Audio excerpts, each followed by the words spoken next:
Bom dia. Bom dia, Raíssa. Bom dia, Carolina. Olá, bom dia. Alexandre, vamos falar de um setor que está inflacionado, preços dos insumos hospitalares.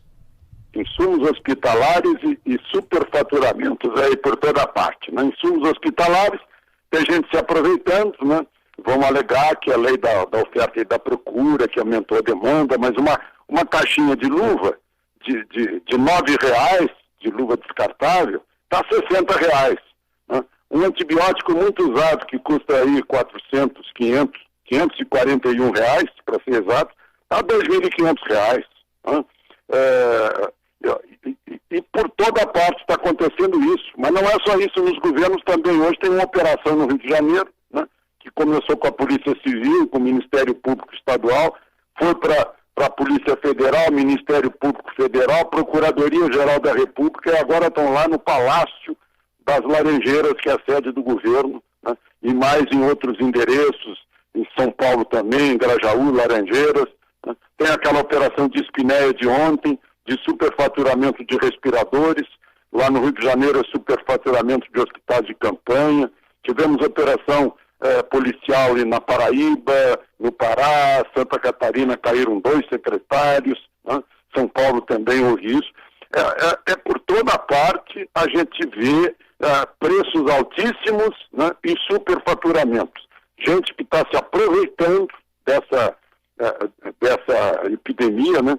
A pressão de laboratórios, tem um remédio que não rende direitos de patente para os laboratórios, porque existe há anos, está super testado, mas estão fazendo a maior campanha contra esse remédio, que é a hidroxicloroquina. Então é uma maneira tão vil, tão desumana de ganhar dinheiro, se aproveitando, né, de um país que está sofrendo com essa epidemia.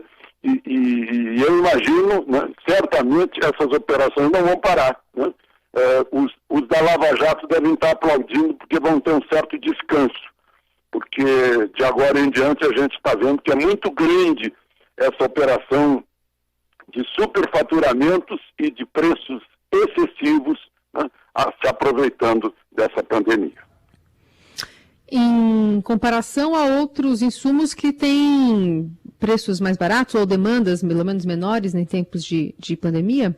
Não, o que está acontecendo, inclusive com hospitais de São Paulo, grandes hospitais de São Paulo, inclusive, estão registrando a ausência de cirurgias eletivas necessárias, ausência de procedimentos cardíacos, por exemplo, de transplantes, né? Os hospitais também vivem disso na sua parte de, digamos, hospedaria, né? De faturamento. As pessoas estão com medo, né? Estão confinadas por medo, né? E não estão procurando os hospitais para os devidos tratamentos e estão se agravando a situação. Imagina alguém que tinha uma cirurgia cardíaca marcada, né, há mais de mês e ficou em casa, não quis ir com medo de contrair a Covid, né? E está se agravando o estado dessa pessoa. E o hospital, por sua vez, tem reclamado que não tem mais, está com desequilíbrio financeiro, né? Porque tem pouca demanda nessas outras áreas que não sejam de Covid, que as pessoas não vão ao hospital com medo de contaminação. Para a gente fechar, Alexandre, você quer falar também sobre municípios que nesse momento estão bem, né, livres da Covid.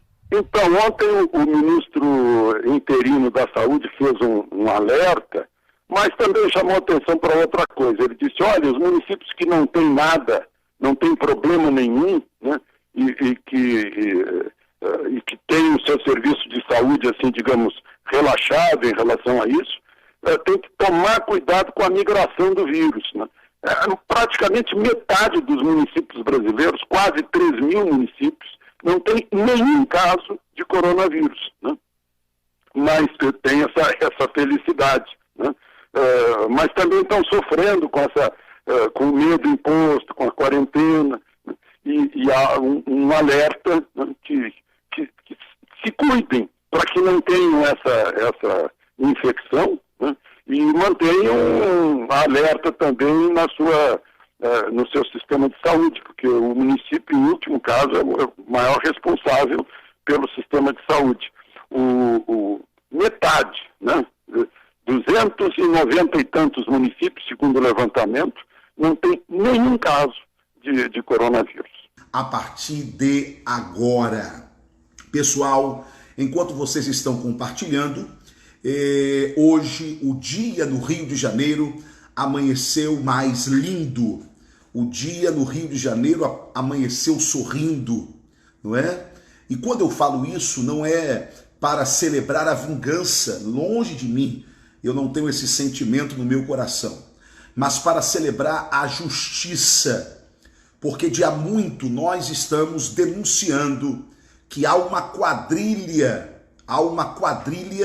liderada por Wilson Witzel aqui no Rio de Janeiro, que o Wilson Witzel é o chefe-mor de uma grande quadrilha de larápios, de ladrões, de vagabundos que estavam assaltando o nosso estado do Rio de Janeiro. Pois bem, agora de manhã começou a Operação Placebo. Já na quinta-feira passada, um avião da Polícia Federal aterrissou no Rio de Janeiro. E esse avião que aterrissou no Rio de Janeiro já tinha como objetivo voltar, não vazio, mas voltar cheio desses larápios do Rio de Janeiro. Só que parece que houve um atraso no Superior Tribunal de Justiça para que os mandados fossem expedidos. Bem, então o final de semana chegou, havia uma expectativa de que a casa do Wilson Witzel, de que o castelo do Wilson Witzel fosse já atingido na quinta-feira já, ou na sexta-feira, mas passou o final de semana e nada, passou ontem, segunda-feira, e nada, e eis que o dia amanhece hoje com os policiais federais cumprindo, pelo que eu fui informado, 10 mandados de prisão e entre esses 10 mandatos são 12 acontecendo agora na residência oficial do governador Wilson Witzel. Na casa oficial do governador Wilson Witzel está acontecendo agora uma ação da PF. Agora, eu fui informado também de que poderemos ter o governador preso a qualquer momento. É isso mesmo. O Wilson Witzel e a sua esposa, a primeira-dama, podem também ser presos a qualquer momento. Parece que um desses mandados de prisão, ou 2 desses mandados de prisão dos 10, está envolvendo o governador Wilson Witzel e a sua esposa. Na verdade, onde entra a esposa do governador Wilson Witzel nessa história? Lembra que eu sempre falei de que o governador estava começando o mandato por onde terminou o Sérgio Cabral? Lembra disso? Pois bem, o mesmo esquema que Cabral montou, inclusive eu denunciei no meu Twitter, tá lá no meu Twitter, para que a Polícia Federal prestasse atenção em um escritório nos moldes do escritório de Adriana Anselmo, que estava trabalhando pela corrupção aqui no Rio de Janeiro. Pois bem, este escritório é o escritório da primeira-dama. Sim, assim como Adriana Anselmo, mulher de Cabral, operava parte da corrupção do seu marido no escritório que ela montou, ok? Também a primeira-dama do Rio de Janeiro, ela montou um esquema que trabalhava no seu escritório dela e do Lucas Tristão. O escritório é dela e o escritório... Atenção federal, vocês já devem saber já. O escritório é dela e do Lucas Tristão. Eles trabalhavam ali como sócios, ok? E o que o escritório da primeira-dama era responsável? O que eu fui informado é que o escritório da primeira-dama era responsável pelos 30% de resto a pagar. Eu vou explicar. O empresário tinha uma dívida, ou aliás, o governo tinha uma dívida com o Estado, ok? Desculpe, o governo tinha uma dívida com o empresário que prestou um serviço para o Estado no governo passado, no governo do Cabral e do Pezão. O empresário não recebia, então o empresário era encaminhado ao escritório da primeira-dama e do Lucas Tristão para que lá fizesse a negociação. E no escritório ficavam os honorários de 30%. 30%. Só que nesse esquema dos 30%, que as ruas do Rio de Janeiro já tinham notícia, nesse esquema dos 30%, que já foi denunciado já pelo Arthur, o rei Arthur, que era o cara que movimentava o esquema do Cabral, ele, para receber o que tinha do governo Cabral, eram muitos milhões de reais, ele teve que sentar com esse esquema que havia no escritório da primeira-dama, a dona Helena Witzel. Pois bem, e lá ele teve que deixar também os 30%. Me parece que nesse esquema dos 30%, quem montou o esquema foi o pastor Everaldo, que é o presidente do meu partido, Everaldo Dias Pereira.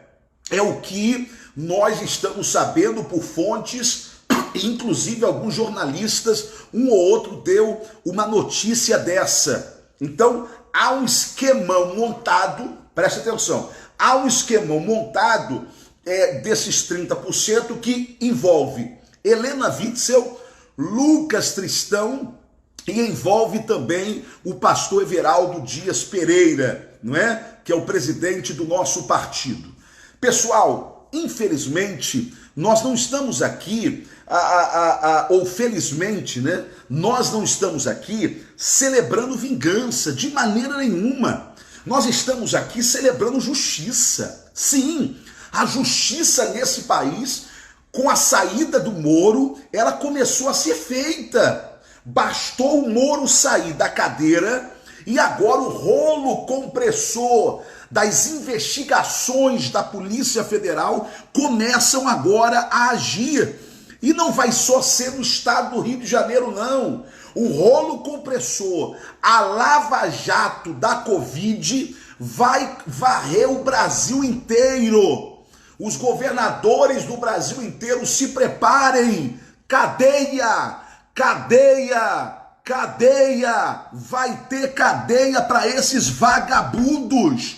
E ainda bem que está começando aqui no Rio de Janeiro. Então, a qualquer momento eu vou voltar aqui com uma live, se Deus permitir, falando que nesta leva de prisões está o governador Wilson Witzel e possivelmente sua esposa Helena Witzel, porque casal que rouba junto tem que ir para a cadeia juntos. É isso mesmo. Quem sofre são as crianças. Quem sofre é quem fica. Quem sofre é quem não sabe que papai e mamãe é ladrão. São esses que sofrem. São esses que sofrem, não é? São esses que, infelizmente, ficam surpreendidos. São os anjos, né? São os anjinhos, que não tem nada a ver com a história, não é? Então, mas isso aí fica uma lição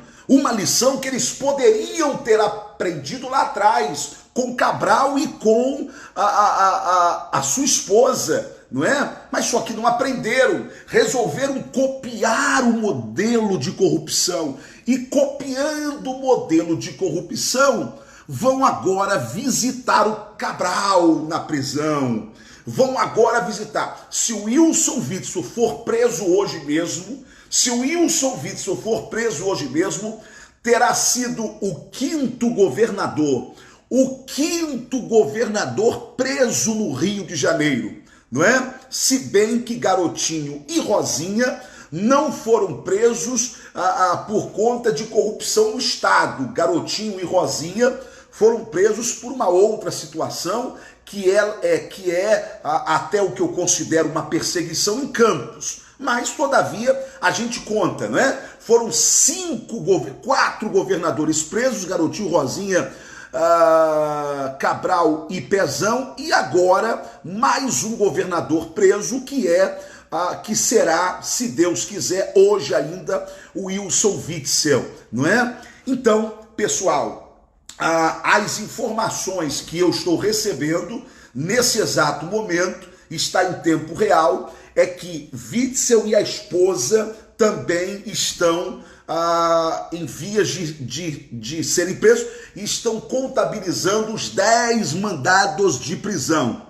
Outros secretários também vão ser presos hoje, tá? Pela informação que eu recebi, Lucas Tristão vai para a cadeia, que é o homem forte do governador e do Wilson Witzel, ok? Ele é o elo de ligação e eu já vinha denunciando isso aqui há muito tempo, inclusive correndo risco de morte, É que eu não falo aqui para vocês, não falo para minha família, obviamente que eles estão agora me vendo, então eles vão saber mais, não é? Mas risco de morte real. Fui até o ministro André, semana passada, vocês viram aí as fotos circulando pela rede social. Um dos assuntos que eu fui tratar sobre ele é da minha proteção aqui no Rio de Janeiro, não é? E olha como é que Deus é justo, olha como é que Deus é poderoso. Então, Lucas Tristão vai para a cadeia, pela informação. Outro que está indo para a cadeia é o Léo, não é? Que é o presidente, que é o secretário de Ciência e Tecnologia do Wilson Witzel. Parece que o nome dele, aliás, com certeza, isso eu tenho certeza, que o nome dele está também nesta lista da Operação Placebo, não é? A gente deverá ter aí uns 2 secretários presos também, além de possivelmente, foi a informação que eu acabei de receber, é que o governador estava se arrumando agora na casa dele e a primeira-dama também se arrumando. Parece que nós vamos ver o governador de terno, gravata, sendo conduzido pela PF a qualquer momento. Então, é muito importante que você possa estar atento, porque assim que nós tivermos mais informações, eu vou dar essas informações aqui na próxima live. Então, nessa live, 10 mandados de prisão, 12 de busca e apreensão.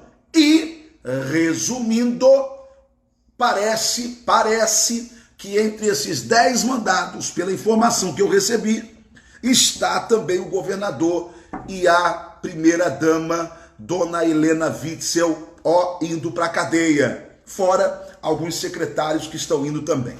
Ok? Muito bem, daqui a pouquinho a gente volta. Graças a Deus que o dia amanheceu sorrindo e a fidelidade de Deus com a justiça continua. Aliás, Ele é a própria justiça. E é nisso que a gente acredita, por isso a gente louva a Deus. Compartilha e a qualquer momento eu estou de volta. Você que não é do Rio de Janeiro, fica triste não. A PF está chegando aí também. Vai prender esses vagabundos e esses canalhas. Graças a Deus que Moro foi embora, hein? Graças a Deus. Parece que o menino estava sentando em cima de tudo. Nada acontecia. Vazou, tá tudo acontecendo. Um abraço.